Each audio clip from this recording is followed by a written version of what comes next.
Hey, it is your guy, Bill Yonka. Thanks for hanging out with us for the good feels here on XCountry 106.5. And as always, brought to us by our friends over at Riverside Healthcare, putting well within reach. And so today's good feels comes to us from the sidewalk on Schuyler Avenue in downtown Kankakee. I was in the driver's seat of my car the other day, quickly trying to answer a couple emails, and honestly, I wasn't in the best frame of mind.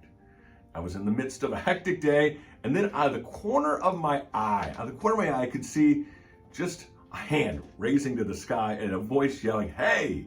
And I looked up and noticed, yeah, it was Perry the Rose Man. Perry the Rose Man. If you're around downtown Kankakee much, you've likely seen Perry. He spends a good part of his days walking very quickly while raising a rose high in the air and greeting everyone who passes. Sometimes it's a single rose, sometimes, like yesterday, it was a whole bouquet of roses, and most days it's a super durable plush rose that he uses. Now there's part of me that wants to understand why he does it. And there's part of me that wants to know the whole backstory. And from just being around town, I've learned little bits and pieces of his story. Nothing scandalous, but I don't even really feel like those are my details or my story to tell. The story I want to share is what he shares every day. I feel like there are so many people around us who question the impact they can make in this world or their community because really they don't have much money.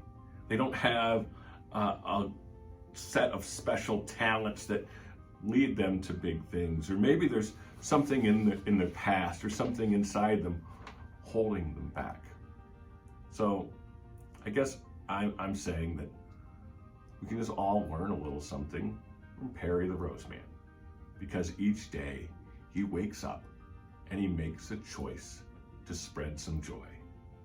I can't tell you how many times I've had lackluster days that have been turned around by just seeing Perry.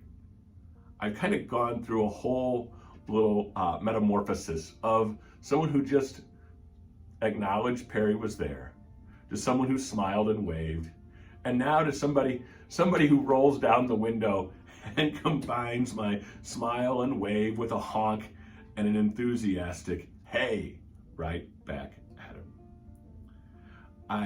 I get it, that this life isn't easy, but the rest of us could follow Perry's lead, even if just in a small way, to figure out ways where we could spread a little joy. Our good feels, as always, brought to us by our friends over at Riverside Healthcare, putting well within reach.